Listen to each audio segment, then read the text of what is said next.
Major General Elena Ward had always believed that true leadership was measured not by the size of one's office or the shine of one's medals, but by the quiet effectiveness of action. Yet, even she could not suppress a faint, ironic smile as she stepped off the military transport at Fort Ridgeline, a sprawling base nestled among rolling hills and weathered barracks. The wind tugged at her modest overcoat, and the muted gray of her uniform made her almost blend into the overcast morning. To anyone glancing casually, she might have appeared as just another administrative officer sent to handle paperwork or routine inspections. Colonel Harris, a man whose very presence seemed to dominate any room, was already striding through the central compound, barking orders at a cluster of officers. A tall, imposing figure with an unmistakable air of self-importance, Harris prided himself on his reputation for toughness. He had served in the military for over 2 decades, rising through the ranks on the strength of battlefield courage, loud confidence, and an unrelenting belief that authority was to be asserted, not earned. His record was respectable, but in recent months, rumors of his temper and impatience with subordinates had begun to circulate. Nevertheless, he remained unchallenged, confident that no one at Fort Ridgeline would dare question his command. When Harris first caught sight of the new arrival, he immediately assumed she was a junior officer sent to audit minor reports or shuffle papers. Without a word of greeting, he tilted his head slightly and quipped to a nearby lieutenant, "Look at this. Another lost staff officer wandering through my domain. Bet she doesn't know a drill from a desk job." His laugh carried across the compound, a mixture of condescension and self-satisfaction. Elena, walking with deliberate calm and a keen awareness of her surroundings, chose not to reply.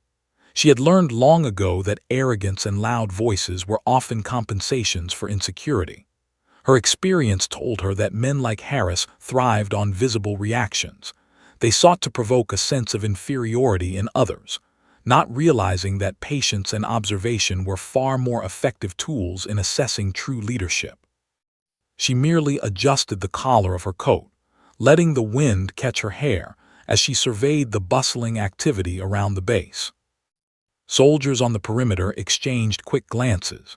Some whispered among themselves, intrigued by the newcomer who bore herself with quiet authority. Others simply shrugged, accustomed to the constant shuffle of officers passing through for temporary assignments. But Elena's eyes were already cataloging the base's inefficiencies. Equipment left exposed to the elements, personnel performing repetitive tasks without clear oversight, and small but critical safety procedures being overlooked. These were not signs of incompetence, but rather a lack of effective leadership, a leadership she had been tasked, indirectly, to evaluate. Harris, unaware of the scrutiny he was under, continued his march, barking at subordinates with a sharpness that had become second nature. "Private Mallory, I don't care if you've done this drill 1,000 times. If it's not perfect, we do it again." His voice echoed in the compound, carrying with it the unmistakable aroma of authority steeped in hubris. Elena observed silently, noting how his insistence on immediate compliance often created fear rather than respect. She knew from experience that a leader could achieve more through guidance and inspiration than through intimidation and mockery. As she approached the administrative building, Harris intercepted her path, his gait purposeful, his expression a mixture of surprise and mild disdain. "Ah, so this is the new officer I've heard about," he said, his tone dripping with condescension. "Don't tell me they've sent a paper pusher from headquarters to babysit my operations." His smirk was intended to provoke a response, to assert dominance before any meaningful interaction could occur. Soldiers nearby tried not to stifle quiet chuckles, sensing the miscalculation in the colonel's assumptions. Elena extended her hand calmly, her voice steady and even. "Good morning, Colonel Harris. I'm here to observe operations and provide any assistance required." She made no mention of her rank beyond the necessary courtesy. Her 2-star insignia remained covered beneath her coat, and she spoke without a trace of self-importance. Harris's eyes flickered downward, perhaps in a fleeting attempt to gauge her insignia, but finding nothing obvious, he returned his attention to the building ahead. He was already deciding, based solely on her appearance, that she was inexperienced and unthreatening. Inside the building, Alina moved through the halls with purposeful grace, observing administrative staff and officers. Each interaction was carefully noted: who deferred to whom, which protocols were observed, which corners were being cut. Her presence, though quiet, seemed to alter the atmosphere subtly. Soldiers glanced up from their work, some with curiosity, some with mild unease. There was a ripple of anticipation in the air. Even without realizing it, Harris's reputation and the newcomer's calm demeanor set the stage for what many would later call the turning point in the base's culture. By mid-morning, Alina had completed a preliminary walkthrough of the main facilities. She had observed equipment left unattended on loading docks, training schedules inconsistently enforced, and junior officers hesitant to raise concerns. Each detail fed into her mental assessment, and yet she remained invisible in the eyes of Harris, whose attention was monopolized by minor disputes and the satisfaction of hearing his own voice dominate the air. As the morning sun struggled through low-hanging clouds, Alina paused outside the barracks, taking a moment to note the rhythm of the base. Soldiers moved efficiently when given orders, yet hesitated when initiative was required. Harris, oblivious to the scrutiny, continued to mock minor errors publicly, reinforcing an environment of fear rather than collaboration. Alina's lips curved in a faint, knowing smile. The colonel's arrogance had made him blind, and that blindness would soon have consequences. Though Harris had no inkling that the quiet, composed officer observing his every move wielded far more authority than he could imagine. By the time lunch approached, whispers among the soldiers had grown. Who is she really? She doesn't even raise her voice, and yet. Harris remained dismissive, occasionally glancing at her with the faint suspicion of someone feeling a subtle challenge he did not understand. Alina continued to act as though she were a minor observer, but inside, she was mapping out both the flaws in the base and the weaknesses in its commander. Her first day at Fort Ridgeline ended much as it had begun, quietly, observing, cataloging, and patiently waiting. Colonel Harris, convinced of his superiority, strutted through the compound, mocking perceived inefficiencies and assuming he remained the uncontested authority. But Major General Alina Ward, 2 stars hidden beneath her coat and decades of experience beneath her calm exterior, had already begun to understand the true state of affairs. The stage was set. And though Harris would continue to mock her, he had unknowingly stepped onto a stage where his own hubris would be exposed, and the quiet observer he underestimated was about to reveal herself in ways he could never imagine. The next morning at Fort Ridgeline was crisp, with a sharp wind sweeping across the compound and sending a faint chill through soldiers lining up for early inspections. Major General Alina Ward moved quietly among them, clipboard in hand, observing procedures without speaking a word.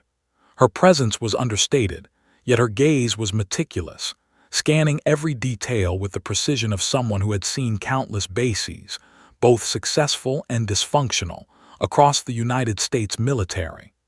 To anyone else, she seemed almost invisible, a shadow in the background of routine activity. But Colonel Harris, ever vigilant for perceived slights or challenges to his authority, immediately zeroed in on her. "Ah, there she is," Harris muttered loudly to a nearby lieutenant, a sneer curling across his face. "The lost little officer wandering through my base again. I swear, if she touches one of my reports without my supervision, we'll be rewriting the rules all day." His voice carried over the drills and the shuffle of boots, drawing a few glances from enlisted soldiers. Alina did not look up. She simply made a note on her clipboard. Harris interpreted her quiet demeanor as uncertainty, a lack of confidence that he could exploit. He had no idea that the calm officer before him was not only superior in rank, but in experience, discipline, and tactical knowledge. Throughout the morning, Harris's attempts to mock and undermine Alina intensified. He would approach her unannounced, leaning over her shoulder to inspect her notes, and scoff at minor details. "You've got it all wrong," he said at one point, tapping a line on her clipboard with a finger that trembled slightly from impatience rather than intent. "That's not how we do it here." Clearly, they sent someone from the city who's never seen real command in action. Soldiers nearby tried to hide their amusement, whispering quietly among themselves. Harris's arrogance, as always, made him blind to the possibility that the officer he ridiculed knew exactly what she was doing. Alina remained composed, recording her observations with the precision of a seasoned general. She noted every instance of procedural failure, every sign of poor morale, and most importantly, every indication of Harris's leadership flaws. His constant mocking, while unprofessional, revealed more than he intended. It displayed his need to assert dominance, his insecurity masked by bluster, and his failure to inspire respect among his subordinates. To any officer with experience, these were glaring red flags. To Harris, it was merely a game in which he assumed victory. By mid-morning, the tension between the two officers had begun to ripple through the base. Soldiers who had been quietly observing the interactions began to murmur. "Who is she really?" one whispered. "Why doesn't she react?" another replied. Alina's calmness was unnerving in a way that Harris did not understand. Every sarcastic remark he made, every condescending comment was absorbed silently by her, like water absorbed by a sponge. She said nothing, not out of weakness but out of strategy. Harris, believing himself untouchable, was setting himself up for a fall he could not yet foresee. Harris's mockery reached a peak during a routine inspection of the motor pool. Alina walked alongside him, clipboard in hand, as he barked at mechanics and junior officers alike. "Private Andrews, that's the third time this week you've misaligned the maintenance logs. Are you trying to ruin my schedule?" His voice was loud and sharp, commanding attention. He turned suddenly toward Alina, a smirk on his face. "And you miss? Officer, are you going to tell me how to fix it? Or should I continue running this base while you observe?" Alina tilted her head slightly, allowing a faint smile to cross her lips. "Colonel Harris," she said evenly, "I'm here to observe, not to interfere. My role is to ensure the procedures are safe and effective." Her tone was calm, neutral, yet carried the weight of unspoken authority. Harris, failing to notice the subtle firmness behind her words, laughed dismissively. "Safe and effective. That's cute. You haven't been here 10 minutes and already you think you understand command. I'll have you know, it takes decades to run a base like this properly." Hours passed, and the colonel's relentless mockery continued. He made pointed jokes about her attire, her quiet demeanor, and even her note-taking habits. Soldiers noticed that while she tolerated the verbal attacks, she never once raised her voice, never once allowed him to see irritation or fear.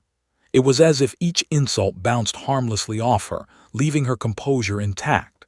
To those watching, it was a masterclass in restraint. To Harris, it was proof that she was timid and inexperienced. Meanwhile, Alina observed the real impact of his behavior on the base.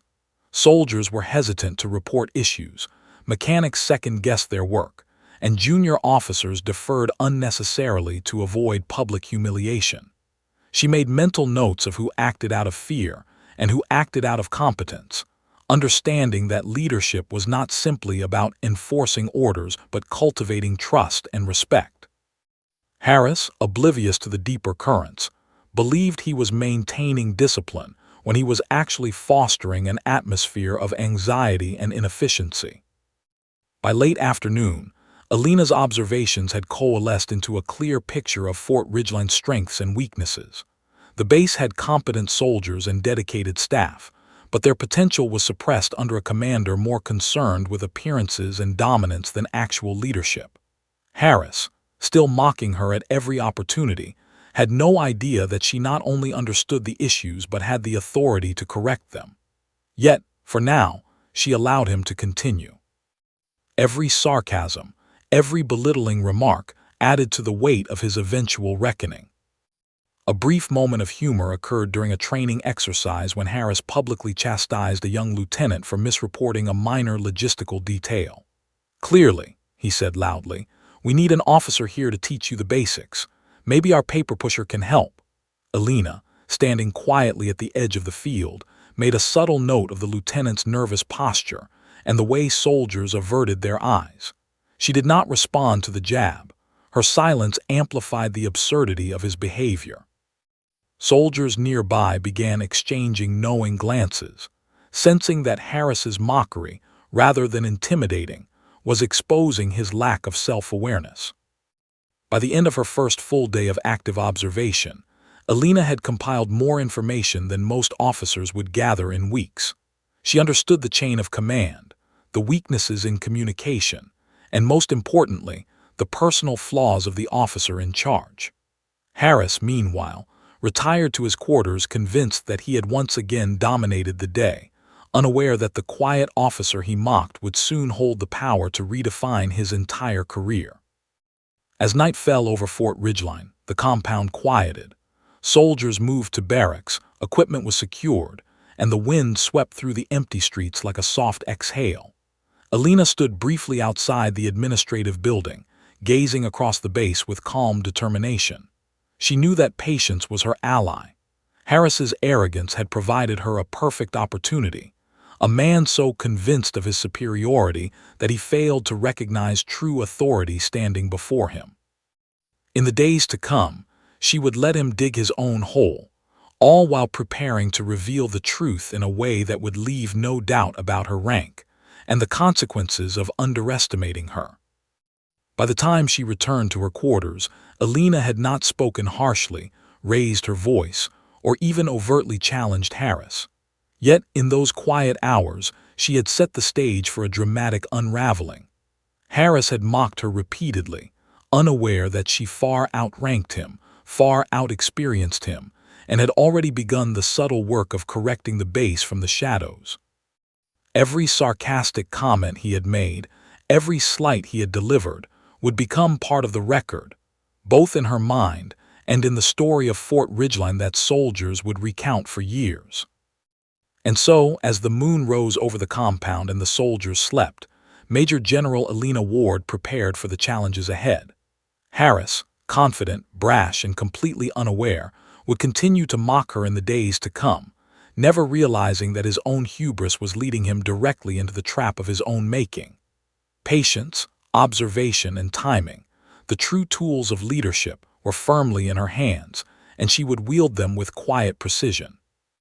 The third day at Fort Ridgeline brought a thin drizzle that made the compound look almost ghostly. Soldiers hurried between buildings, boots slapping on wet pavement, while the smell of damp earth and oil mingled in the air. Major General Alina Ward moved through the base with careful attention, noting the efficiency, or lack thereof, of each unit. She had walked the barracks, observed the mess halls, and watched training drills unfold, cataloging every procedural misstep. What she saw was troubling. What might seem like minor errors to an outsider were, in her experienced eyes, the seeds of potentially catastrophic failure. Colonel Harris, oblivious to the scrutiny, continued to strut across the base as though the entire operation revolved around his every whim. "Get those logs straight, Private," he barked at one mechanic. "Do you want me to do your job for you? Maybe our new officer can teach you some sense."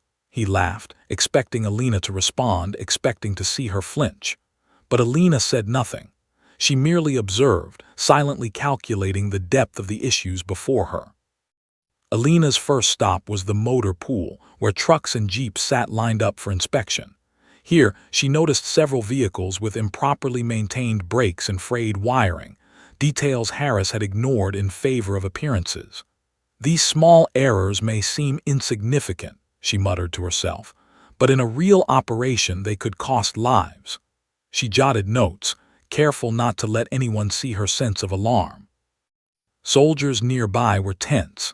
They had reported issues before, only to be humiliated by Harris, whose concern for protocol was often overshadowed by his obsession with his own authority.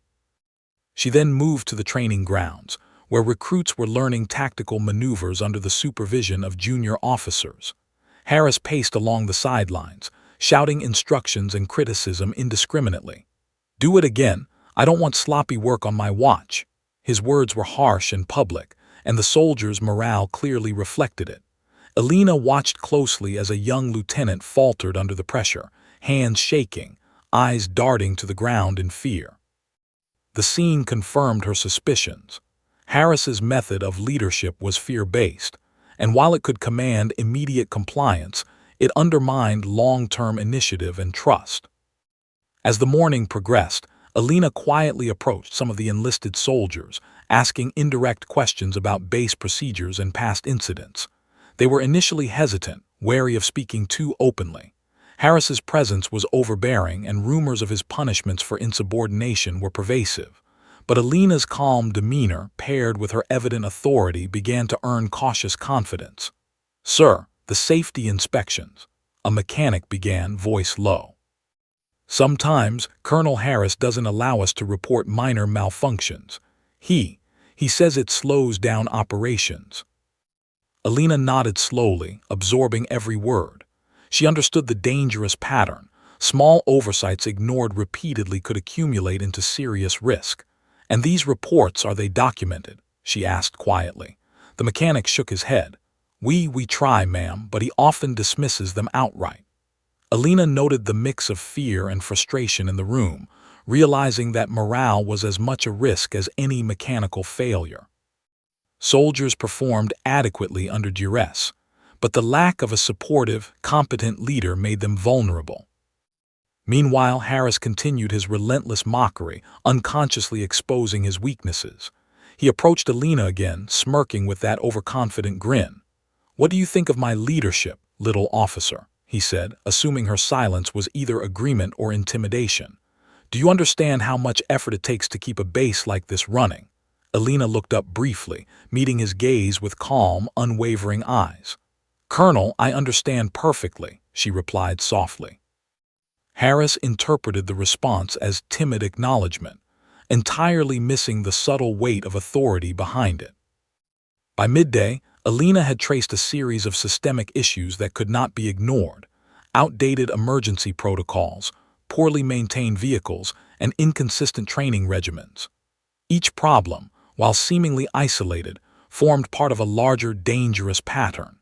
She walked through the barracks again, noting fire extinguishers that had expired months ago, frayed wiring in sleeping quarters, and a storage facility where flammable chemicals were improperly labeled. Harris, meanwhile, wandered nearby, loudly criticizing minor missteps, blissfully unaware of the serious risks accumulating under his watch. Alina's observations were meticulous. She cataloged every failure and every moment of inappropriate leadership by Harris. She noted the effect on soldiers' morale, the subtle ways fear and ridicule had sapped initiative, caused hesitation in reporting issues, and made simple tasks unnecessarily complicated. To anyone else, Harris seemed competent, charismatic even, but Alina could see beneath the facade. Leadership, she thought, was not about volume or intimidation. True leadership was quiet, strategic, and effective. Harris, for all his bluster, was failing in that most essential measure. During a brief lunch break, Alina spoke quietly with one of the junior officers, a young captain who had watched her arrive the day before. "Captain Rains," she began, "how do the men respond to Colonel Harris's leadership?"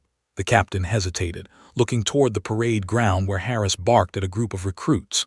"They follow orders, ma'am, but morale is low. Fear keeps them moving, but it's not respect. Sometimes they make mistakes because they're scared to ask for guidance."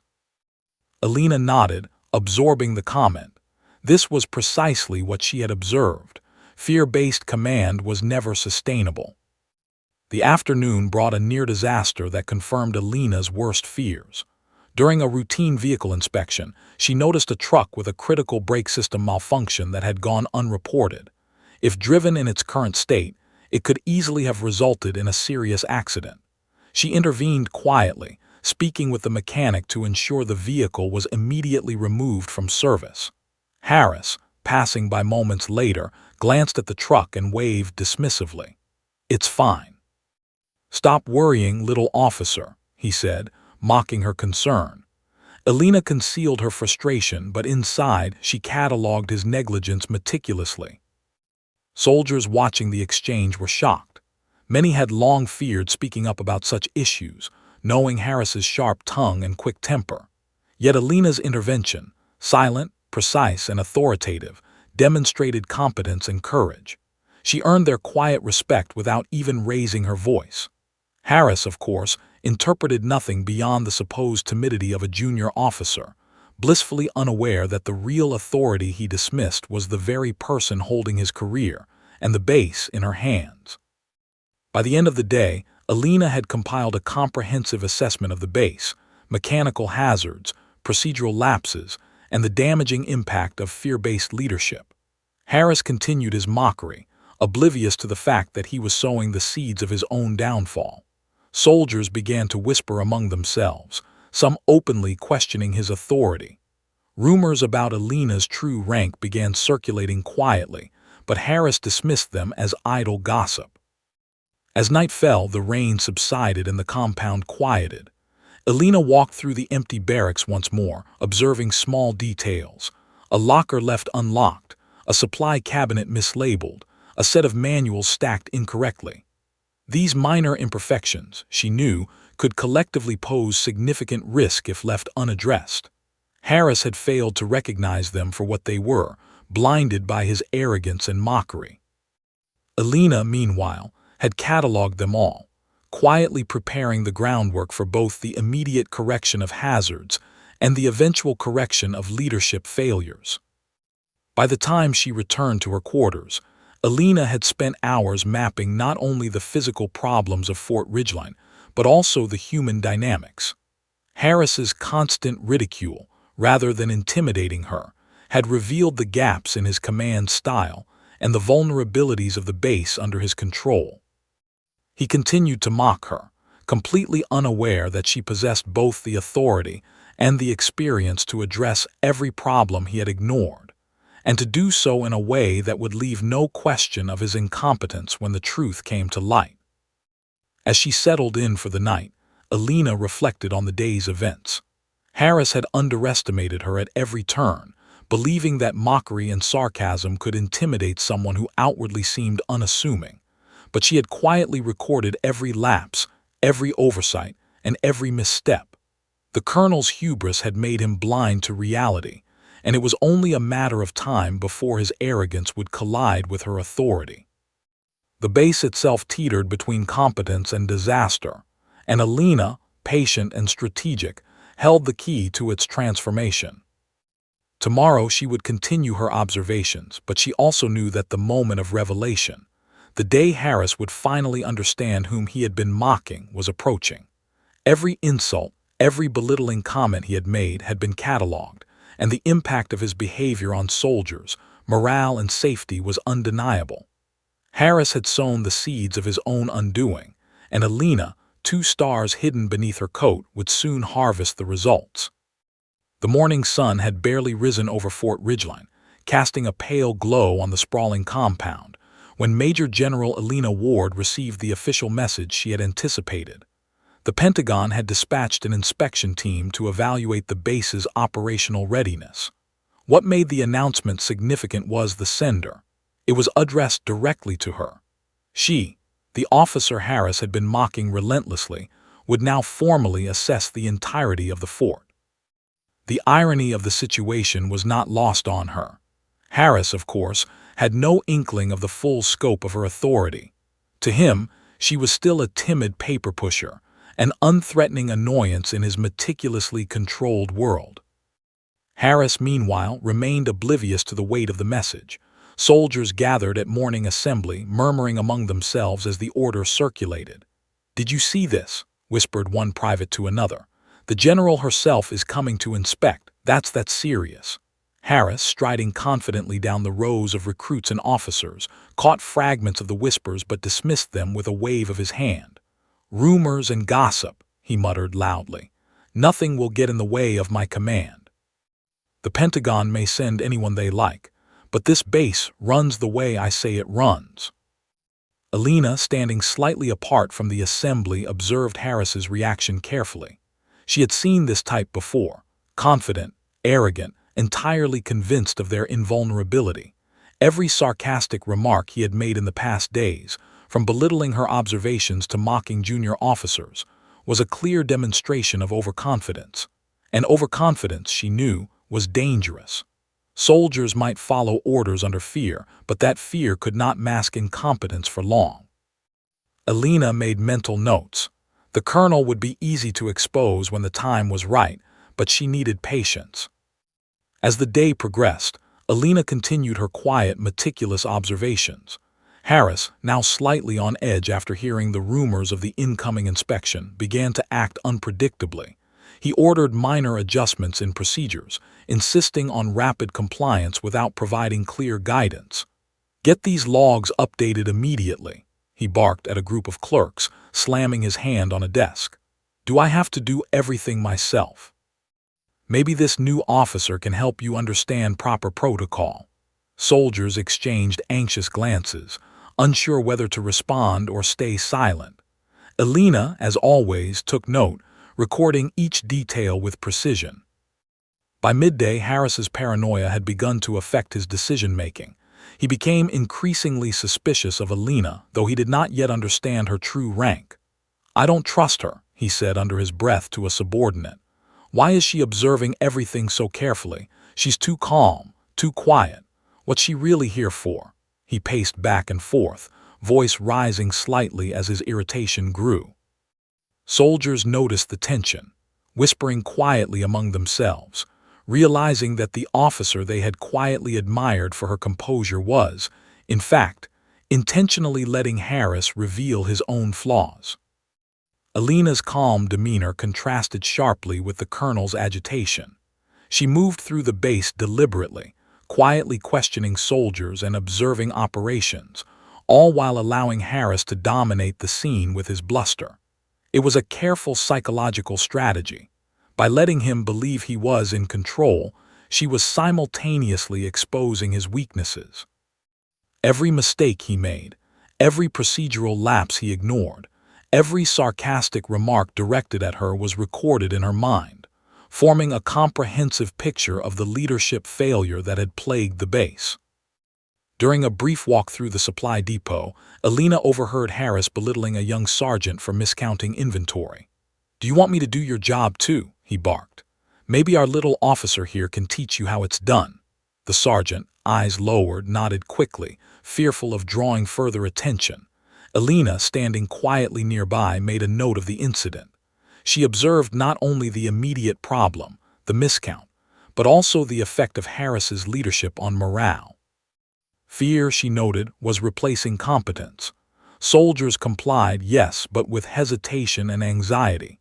Efficiency, initiative, and confidence were all casualties of the colonel's arrogance.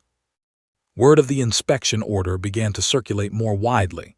Junior officers whispered in hushed tones, speculating about the impending evaluation. "Do you think she'll really take over operations?" asked one lieutenant. "I don't know," replied another. "But the colonel's going to have to answer to her, whoever she is." Harris, overhearing snatches of the conversation, grew increasingly defensive. He rounded up the officers for an impromptu briefing, his tone sharp and authoritative. "Listen, everyone," he barked. "Don't get distracted by rumors. We'll follow standard protocol. No interruptions. And as for the new officer observing today, pay her no mind. She's just here to watch, not interfere. Understand?" Alina allowed the scene to unfold. Harris's behavior, frantic and controlling, was exactly what she expected. The more he tried to assert dominance, the more apparent his insecurities became. Soldiers noticed the contradiction, a leader who demanded obedience but failed to inspire respect. Alina's patience was strategic. By letting him continue, she was gathering evidence, creating a clear contrast between his ineffective, fear-based approach and the calm, authoritative leadership she embodied. The afternoon brought a tense moment when a training exercise nearly went wrong.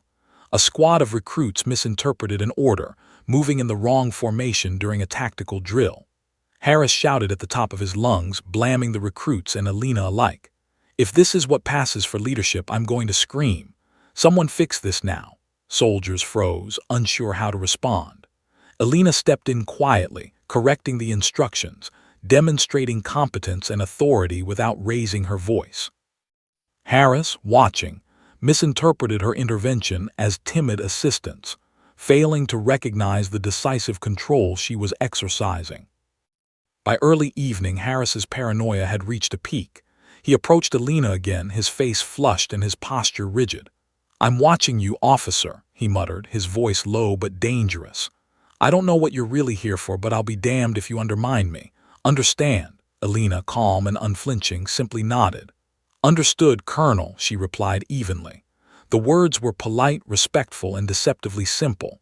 Harris walked away, convinced he had intimidated her. In reality, Alina had merely reinforced his overconfidence, setting him up for the inevitable revelation of her true authority. As night fell over Fort Ridgeline, the inspection order hung like a shadow over the base. Soldiers whispered quietly, aware that change was coming, though uncertain of its form.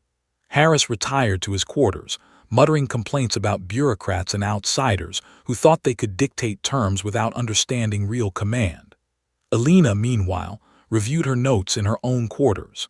Every flaw in operations, every lapse in safety, every moment of fear-induced compliance had been catalogued. She now possessed a complete map of the base's vulnerabilities and the human dynamics at play. She reflected on Harris's behavior, recognizing a pattern familiar to any experienced leader. Arrogance, mockery, and the assumption of superiority were often used to mask insecurity and incompetence. By allowing him to act freely, she had ensured that his flaws were on full display, both to herself and, eventually, to everyone else at Fort Ridgeline. The inspection order from the Pentagon was not merely a bureaucratic formality. It was an opportunity to bring systemic issues to light and correct them decisively. Alina knew the days ahead would test her patience and strategic judgment. Harris would continue his mockery, believing himself untouchable. Soldiers would watch, silently anticipating the outcome. And when the moment came, she would reveal her rank and authority in a way that would leave no doubt about the consequences of arrogance, mockery, and neglect. For now, however, patience was paramount. She allowed the colonel's ego to grow, knowing it would only make the eventual reckoning more impactful. As the moon rose over the compound and the lights dimmed in the barracks, Alina prepared herself for the days ahead. Harris, confident and blustering, had yet to understand the gravity of the situation. He had mocked her repeatedly, unaware that she not only outranked him but possessed the strategic vision and experience to correct both him and the base. The stage was set for a dramatic confrontation, one that would not only transform the leadership of Fort Ridgeline, but also teach a powerful lesson in humility and respect. Tomorrow, she would continue her observations, allow Harris to continue his self-serving behavior, and quietly plan the moment when his hubris would meet its match. In the meantime, Alina remained calm, focused, and meticulously prepared, fully aware that true leadership often required the patience to let the arrogant dig their own holes. The morning at Fort Ridgeline was crisp and overcast, the kind of day that seemed to match the tension lingering over the base. Soldiers moved with a sense of anticipation, murmuring quietly among themselves, unsure how to navigate the increasingly erratic behavior of their commanding officer. Colonel Harris strode across the parade ground, chest puffed with overconfidence, oblivious to the fact that the officer he had mocked relentlessly, Major General Alina Ward, was already several steps ahead in both strategy and authority. Harris had been on edge since the Pentagon inspection order had been announced, and his paranoia was growing. Every movement Alina made, every note she wrote, every question she asked of soldiers or junior officers seemed to him a subtle act of defiance. "I don't know what she's doing here," he muttered loudly to one of his lieutenants.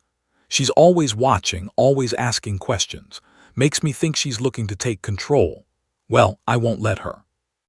His voice carried across the yard, drawing several curious glances from nearby soldiers, who dared not comment but noted the colonel's increasing agitation. The morning began with a routine inspection, one Harris intended to use as a stage to assert his dominance. He walked through the motor pool, barking orders at mechanics and junior officers, his voice sharp and uncompromising. "I don't care if the logs aren't perfect. Fix them immediately," he shouted, slamming a clipboard onto a nearby vehicle. He glanced at Alina, expecting to see her flinch, expecting to provoke some sign of submission or fear. Instead, she met his gaze calmly, her two-star insignia still hidden beneath her coat. Her composure was unnerving. Harris's smirk faltered slightly, though he masked it with laughter. "See," he said to a nearby officer, "she's intimidated. That's all she is. Watch her cower." Alina, however, did not intend to react in the way he expected. Her calmness was deliberate, a tool to allow Harris to continue exposing his own flaws while she quietly cataloged them. She observed the inefficiencies he ignored, the safety lapses he dismissed, and the impact of his fear-based leadership on morale.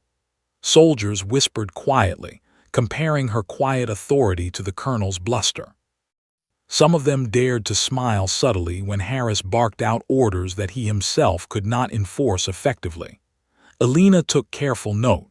The base had the potential for excellence, but under Harris's current leadership, that potential was stifled. By late morning, the tension reached a critical point. Harris had gathered several officers in the briefing room, his mood tense and combative. "We will follow protocol exactly as I say," he barked, slamming a hand onto the table. "Any mistakes, any deviations will be your fault, not mine. And that goes for you too, little officer," he added, glancing at Alina. His voice dripped with sarcasm, intended to humiliate her publicly. Soldiers shifted uneasily, sensing the growing absurdity of the scene. Harris believed he was in full control, but every word revealed his insecurities more than his competence. Alina allowed him to continue. Her patience had a purpose. By letting Harris humiliate himself, she was creating a clear contrast between his ineffective, fear-based command and the calm, assured authority she embodied. Soldiers were beginning to notice the difference. While Harris shouted and scolded, Alina quietly noted problems and considered solutions. Her authority was present not in volume, but in precision, strategy, and experience. Every officer in the room could see it, though Harris remained blissfully unaware. The breaking point came during a tactical exercise demonstration. Harris, eager to assert dominance, commanded a group of recruits to execute a complex maneuver. "Faster, smarter, don't make me do this myself," he shouted, packing back and forth.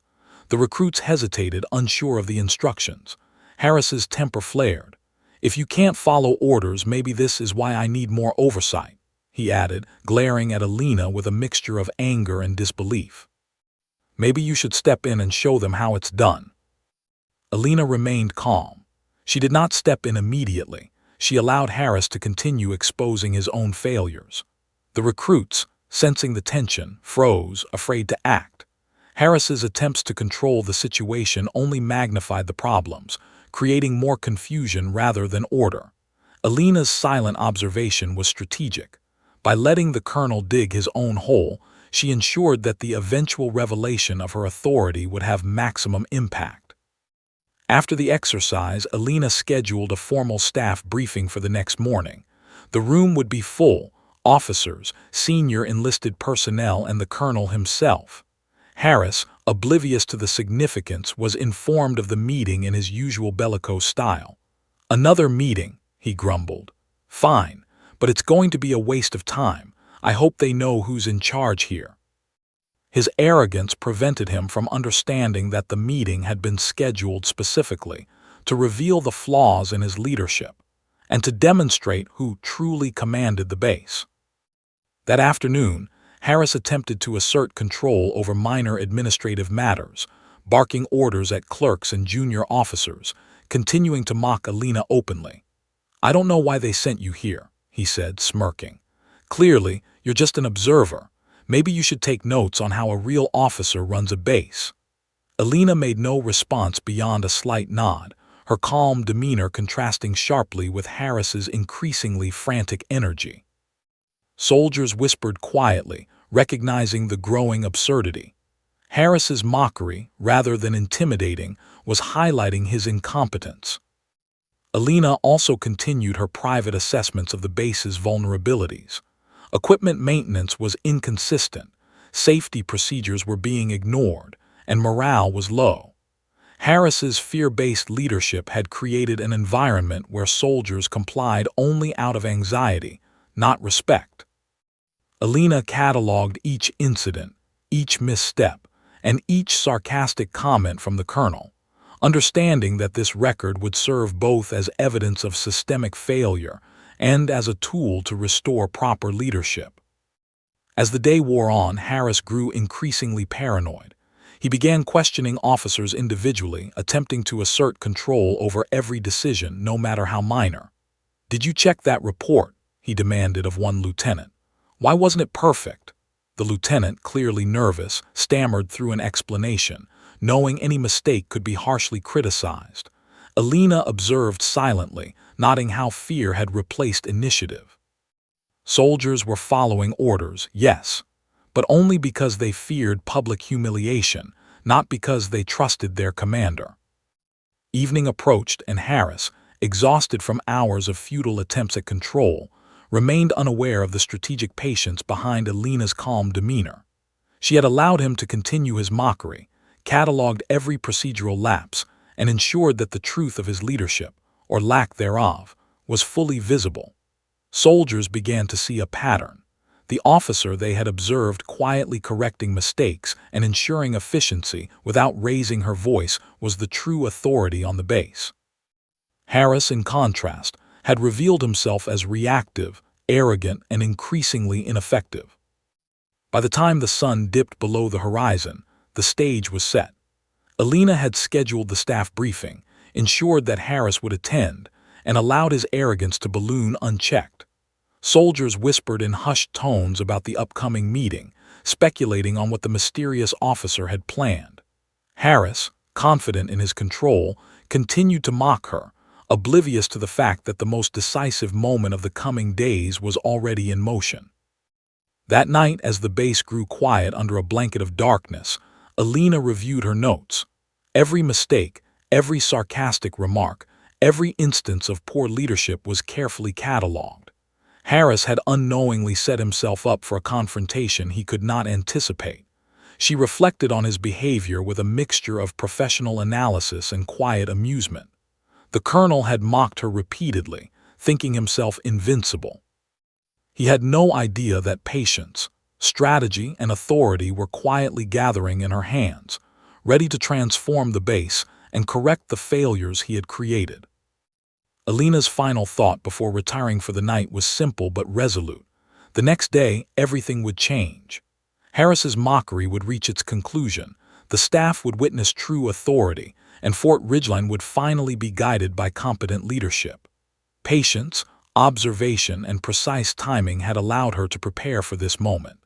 Harris had dug his own hole, and tomorrow she would ensure he fell into it in a way that could never be forgotten. The next morning, Fort Ridgeline was unusually quiet, the kind of calm that always precedes significant events. Soldiers lined up for morning formation, eyes darting subtly toward the administrative building. Word of the scheduled staff briefing had spread through the base, carried in whispers and cautious speculation. Most officers, senior enlisted personnel, and even a few of the more observant soldiers sensed that this was no ordinary meeting. The rumors surrounding Major General Alina Ward, her calm authority, her meticulous observations, her mysterious rank, had begun to stir curiosity and anticipation. Colonel Harris, for his part, was oblivious to the significance of the day. He strutted across the parade ground, chest puffed, as though the mere act of being there was proof of his dominance. "Pay attention, everyone," he barked, "and take notes from a real officer, not from someone sent to stare at you all day." He caught sight of Alina at the edge of the formation and smirked. Yes, I know you're observing, just don't get in my way." He laughed, assuming that she would remain intimidated, that his superiority was unchallenged. Inside the staff briefing room, officers began to gather, exchanging quiet glances. Alina stood at the front, clipboard in hand, her demeanor calm and composed. She made no grand announcement, no attempt to intimidate. Her posture and presence, however, conveyed a quiet authority that drew attention immediately. Soldiers and officers alike sensed the difference between her and the colonel. Whereas Harris thrived on volume, aggression, and sarcasm, Alina relied on precision, observation, and confidence. qualities that spoke louder than any shout. The meeting began formally, with Harris taking the floor first. He attempted to assert control, outlining minor operational updates and administrative notes, peppering his words with sarcastic jabs at Alina. "I'm sure our observing officer here will want to take notes," he said with a smirk, "but I trust she knows her place." Laughter followed from a few of the more nervous junior officers, while others exchanged uneasy glances. Harris believed he had successfully humiliated her again. Alina remained silent. She waited. Her patience was strategic. Every officer in the room could sense that she was not reacting out of fear or timidity. Soldiers began to notice the contrast between her quiet composure and Harris's increasingly desperate attempts at control. The atmosphere shifted subtly. What had been anxiety and tension turned into anticipation, curiosity, and quiet respect. Harris, oblivious, continued his performance, unaware that he was laying the groundwork for his own exposure. When he finished, Alina finally spoke. Her voice was calm, firm, and resonant, cutting through the room without aggression. "Colonel Harris," she said evenly, "thank you for your summary. I have reviewed the operations and protocols of Fort Ridgeline in detail. I will now present my assessment." The room fell silent. Soldiers and officers leaned in slightly, sensing that this was the moment they had been waiting for. Then came the revelation. Alina slowly removed her overcoat, revealing the two-star insignia of a major general gleaming on her uniform. The room collectively inhaled. Harris froze mid-sentence, his smug expression faltering as his eyes widened in disbelief. What?" he stammered. The mockery, the condescension, the assumption of superiority, all evaporated in an instant. Alina's authority was now undeniable, formal, and overwhelming. "Colonel," she continued, her voice calm but commanding, "you have been operating this base under the assumption that you are the primary authority. However, as you can see, I outrank you and am here to ensure the proper functioning of Fort Ridgeline." Her words were precise, leaving no room for argument or misinterpretation. The room was electric with tension. Soldiers who had once feared Harris's sarcasm now exchanged astonished glances, relief and admiration mingling in their expressions. Harris, still reeling from the revelation, attempted to recover. I didn't realize," he began, his voice faltering. "I thought you—" Alina's gaze met his squarely, cutting through his confusion like a blade. "Colonel Harris, your assumption was based on arrogance, not observation," she said evenly.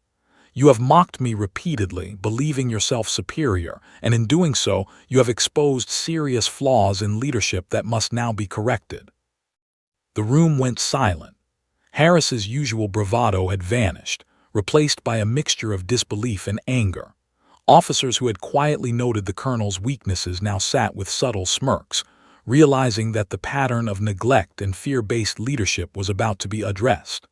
Soldiers breathed a quiet sigh of relief, understanding that the person who had been silently observing, taking notes, and correcting oversights was now fully empowered to act. Lena's assessment began, detailed and methodical.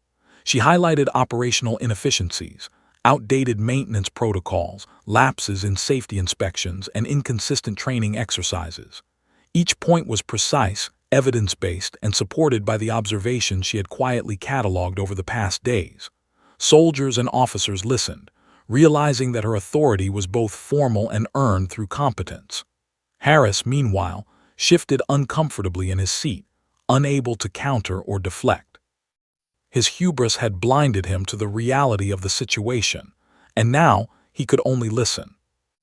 The most critical part of the briefing came when Alina addressed the human dynamics of leadership at Fort Ridgeline. "Morale and initiative among soldiers are undermined when fear replaces respect," she said. "Repeated public ridicule, inconsistent guidance, and arbitrary punishment diminish operational effectiveness. Colonel Harris, these are issues that must be corrected immediately." The colonel opened his mouth to argue but quickly closed it, realizing that any protest would be both futile and embarrassing in front of the assembled staff. Alina then turned her attention to corrective measures. She outlined a plan to improve operational efficiency, safety protocols, and morale. Tasks were reassigned, procedures clarified, and junior officers were encouraged to participate in leadership decisions. The atmosphere in the room shifted from tension to cautious optimism. Soldiers and officers realized that under Alina's leadership, the base would not only function but thrive. Harris, still reeling from the revelation, remained silent, a stark contrast to the bluster he had relied on for years. By the end of the briefing, the transformation in the room was palpable. Soldiers stood taller, officers exchanged confident glances, and even Harris appeared diminished, humbled by the undeniable authority of the major general he had mocked so openly. Alina concluded, her voice steady and resolute. Fort Ridgeline has the potential for excellence. With proper leadership, collaboration, and adherence to procedures, that potential can now be realized. I am here to ensure that it is. Harris, defeated in a way he had never experienced before, left the room silently. His mockery, sarcasm, and assumptions had crumbled under the weight of true authority. Soldiers and officers, who had once feared public ridicule, now looked to Alina with respect and admiration. Her patience, strategic observation, and calm decisiveness had turned the tables completely, exposing not only Harris's incompetence, but also the underlying issues that had plagued the base. Later that day, Alina walked through the base once more. Soldiers approached her with quiet smiles and nods of appreciation. The morale of the base had shifted dramatically. Where fear had reigned, confidence and respect now took root. Harris's influence was not erased entirely, but it was diminished, tempered by the clear demonstration of authority and competence. As night fell over Fort Ridgeline, Alina reflected on the events of the day. Patience, observation, and precise timing had been her allies. The colonel had mocked her repeatedly, unaware that she far outranked him and possessed the skills necessary to transform the base. Every insult he had delivered, every sarcastic remark, every attempt at intimidation had only reinforced the contrast between ineffective arrogance and true leadership. In the quiet of her quarters, Alina reviewed her notes once more. Fort Ridgeline had been a base with untapped potential, weakened by poor leadership and fear-based compliance. That had changed.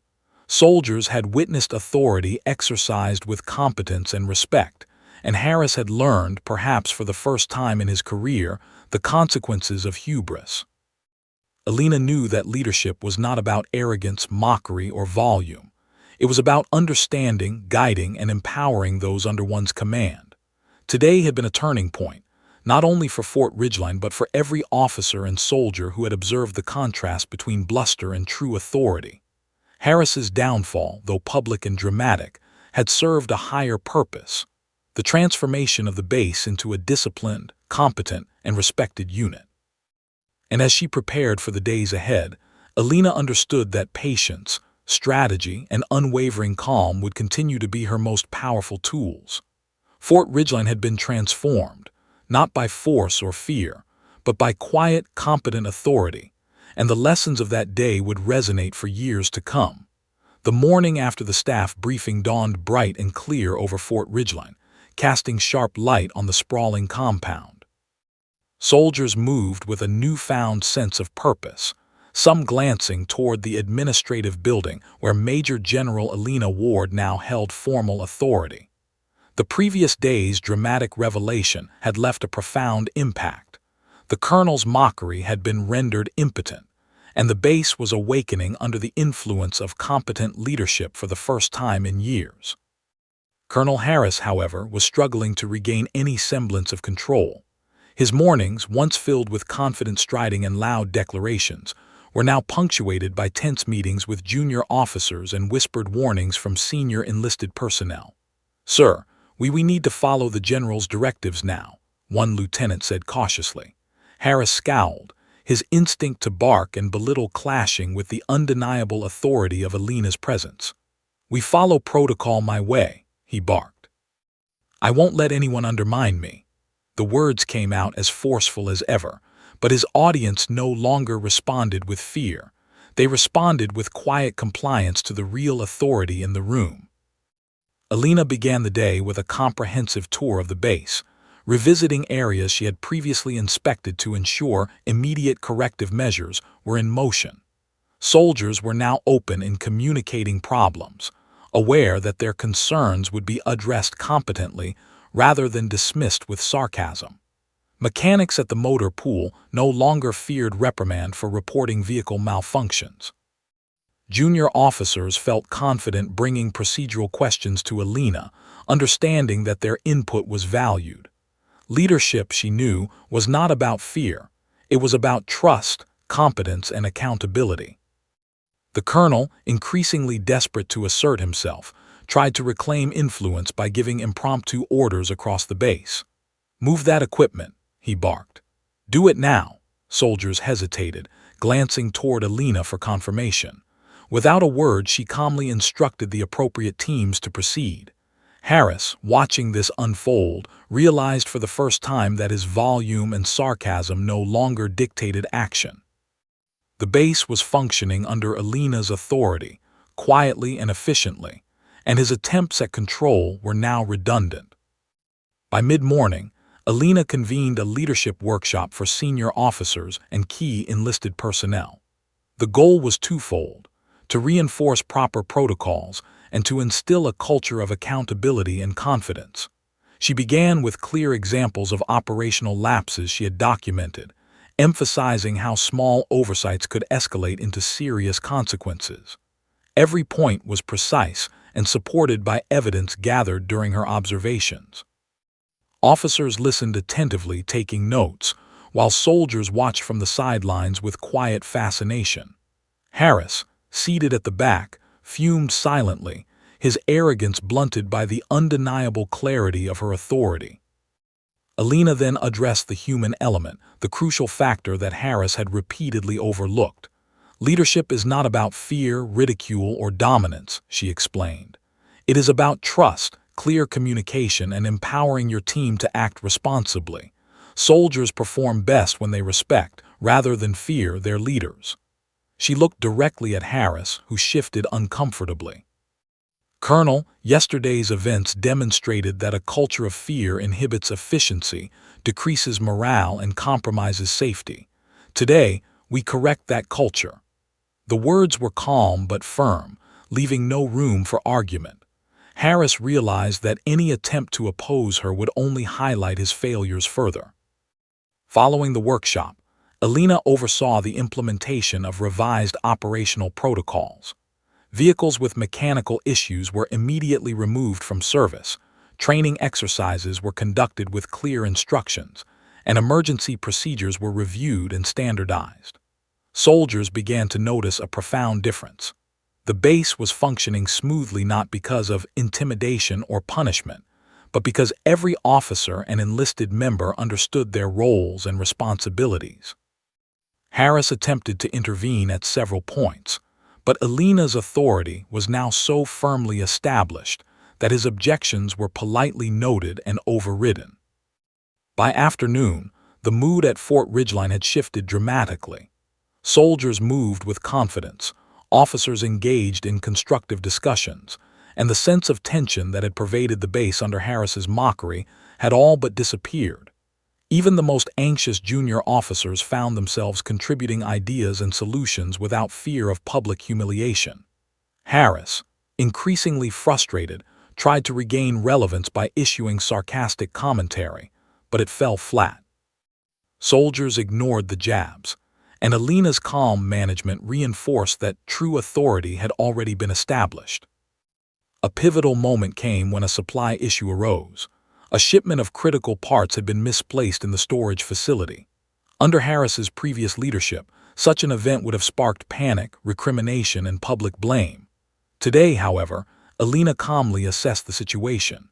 She assigned tasks to officers, checked inventories herself, and coordinated with the supply team to locate the missing shipment. The parts were found, documented, and accounted for within the hour. Soldiers, watching the process, were impressed not only by the efficiency but also by the clarity of authority and decision-making. Harris could only stand aside, muttering complaints, powerless to disrupt the operation. As the day wore on, Alina conducted personal check-ins with soldiers and officers alike. She asked detailed questions about their experiences under the colonel's previous leadership, their understanding of current protocols, and suggestions for improvement. The candid feedback she received was invaluable. Soldiers admitted that fear of ridicule had previously hindered reporting of issues, while officers revealed moments when uncertainty had prevented decisive action. Alina listened carefully, documenting every point and ensuring that all voices were heard. This inclusive approach further solidified her authority and trust among the troops. Meanwhile, Harris began to retreat into his office, muttering to himself. He had spent years relying on mockery and intimidation to maintain control, yet his tactics now had no effect.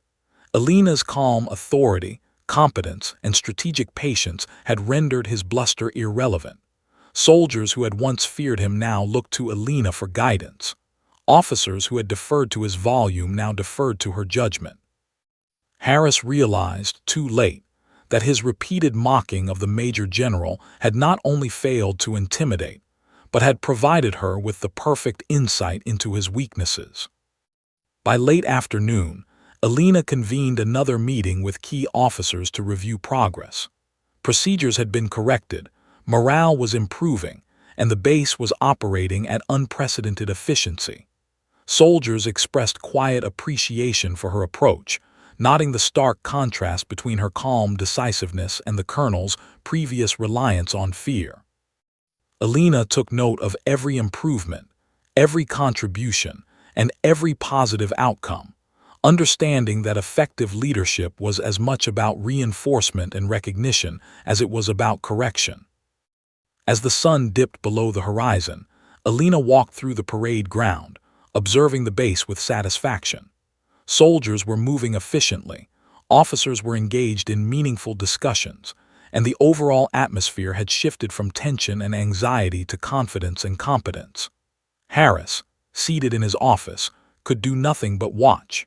His attempts to reclaim authority had failed, and he was now fully aware that the true command of Fort Ridgeline rested with the Major General he had mocked for days.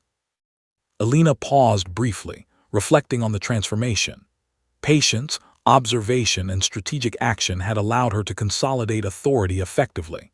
Harris's hubris had been his own undoing, and the base had benefited from the contrast between fear-based leadership and competent, respectful command.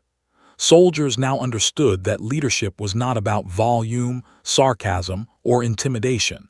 It was about competence, clarity, and trust. Harris, she knew, would eventually recognize the lesson, though the humiliation of defeat was likely to linger. As night settled over Fort Ridgeline, Alina reviewed her notes for the day. Every procedural correction, every improvement in morale, and every instance of effective communication had been carefully documented.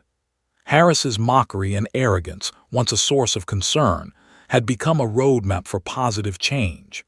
Soldiers were adapting, officers were engaging, and the base itself was transforming into a disciplined, effective unit. Alina's leadership had not only corrected failures, but had created a culture that would sustain success for years to come. Finally, as she prepared to retire for the evening, Alina knew that the consolidation of authority was complete.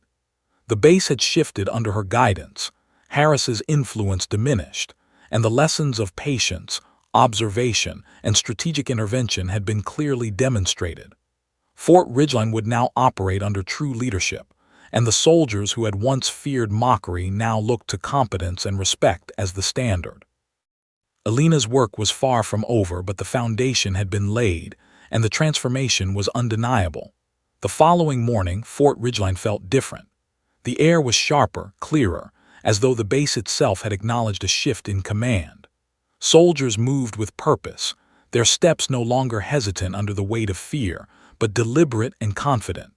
Officers discussed tactics openly, providing input and suggesting improvements without worry of ridicule.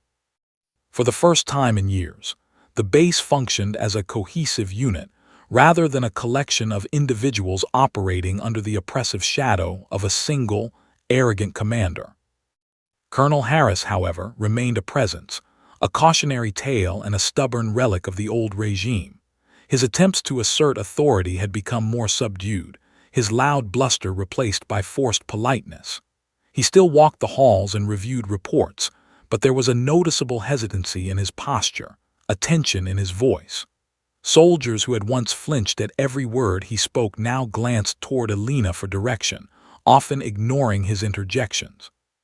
Harris's hubris had been tempered, though not entirely extinguished, by the undeniable clarity of the Major General's leadership.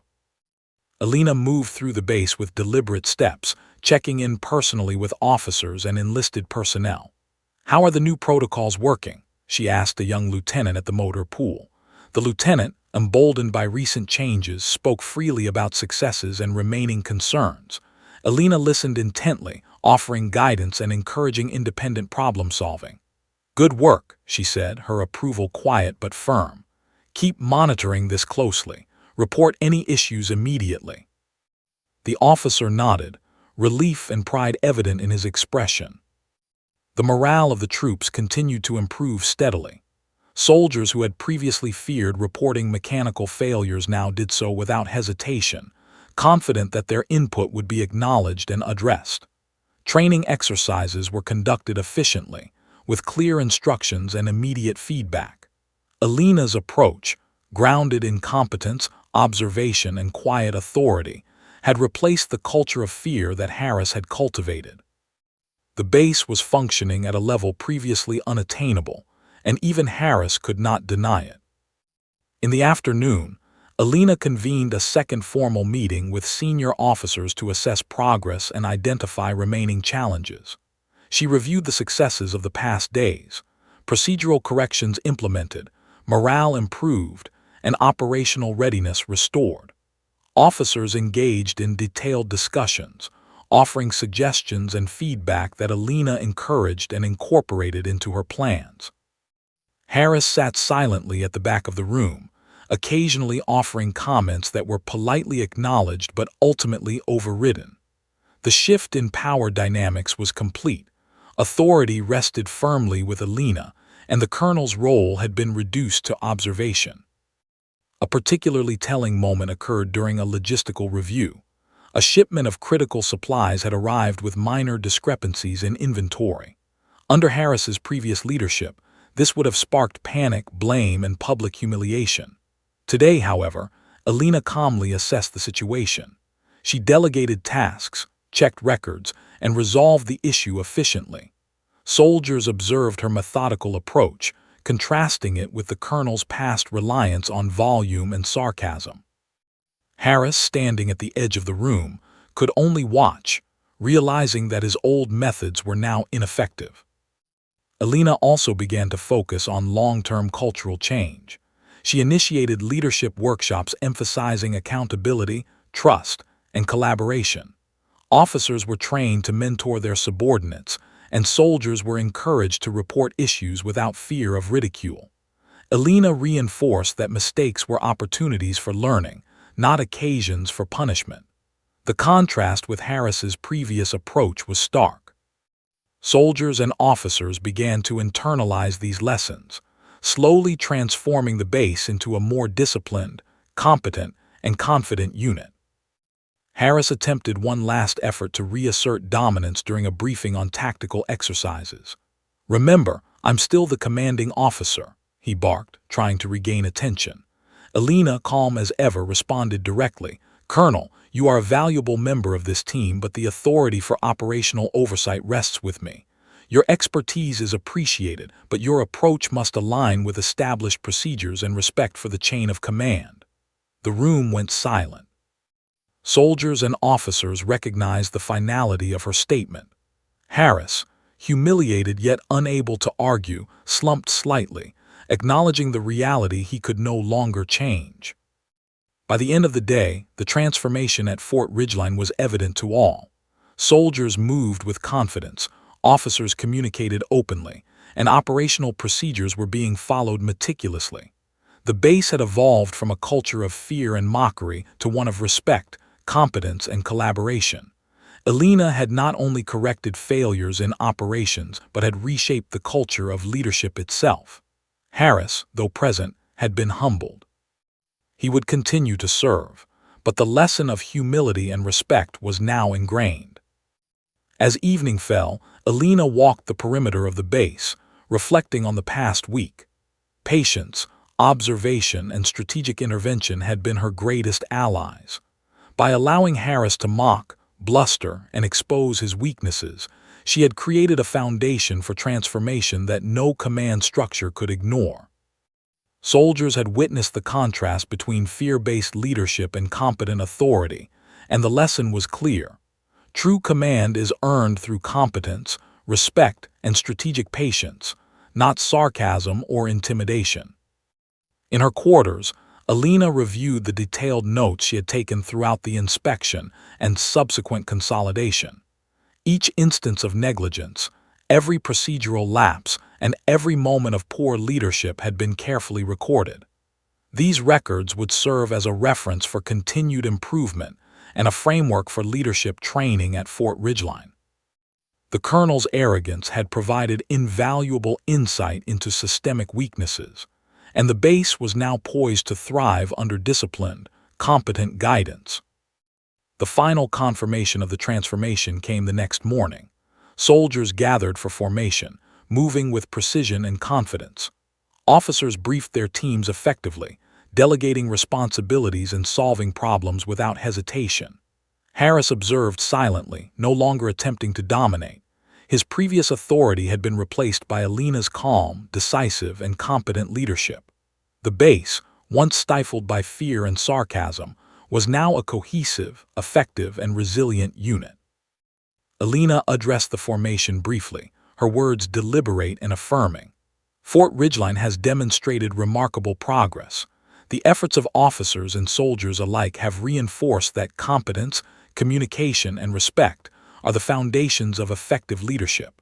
Continue to uphold these standards, and the base will remain strong and capable in every mission. Soldiers and officers alike responded with quiet nods and murmurs of agreement. Harris, standing at the edge, could only acknowledge the truth of her words. In the days that followed, Alina continued to monitor operations, ensuring that the cultural and procedural improvements were maintained. Harris gradually adapted to the new dynamic, contributing where appropriate but no longer relying on sarcasm or intimidation. Soldiers continued to thrive under the new leadership, and the base reached levels of efficiency, safety, and morale that had previously seemed unattainable. The transformation was complete, a testament to strategic patience, observation, and competent authority. Reflecting on the experience, Alina understood that the true lesson extended beyond Fort Ridgeline. Leadership is not about volume, mockery, or arrogance. It is about understanding the people you command, observing weaknesses, exercising patience, and implementing strategic change. By allowing Harris to reveal his flaws, she had ensured that the lesson was both visible and enduring. The base had not only improved operationally, but had internalized a new standard for leadership that would last far beyond any single inspection or officer. As she stood atop the administrative building, looking out over the transformed base, Alina allowed herself a small, satisfied smile. Soldiers moved efficiently below, officers collaborated confidently, and the echo of fear-driven command had been replaced by competence and respect. Colonel Harris had been humbled, and the lessons of authority, patience, and strategy had been made clear to all. Fort Ridgeline was no longer merely a base. It was a model of effective leadership, and the change was permanent. Alina knew that challenges would arise as they always did in military operations, but she also knew that the foundation she had laid, through patience, observation, and competent intervention, would endure. Harris's mockery had provided insight, but it was her strategic approach that had created transformation.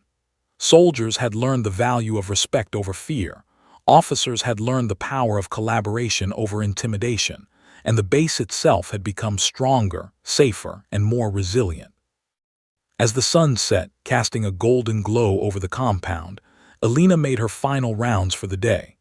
Soldiers greeted her with quiet respect, officers acknowledged her guidance with appreciation, and even Harris offered a subtle nod, a tacit recognition of the authority he could no longer challenge. Fort Ridgeline had been changed forever, not through confrontation, but through strategic patience, careful observation, and the calm, unwavering exercise of true leadership. In the end, the story of Fort Ridgeline, and the colonel who mocked only to be humbled, became a lesson for all who served there. Leadership is not granted by rank alone. It is earned through competence, clarity, and respect. Those who rely on arrogance, mockery, and intimidation may hold temporary power, but true authority endures when it is grounded in understanding, patience, and the ability to inspire rather than instill fear.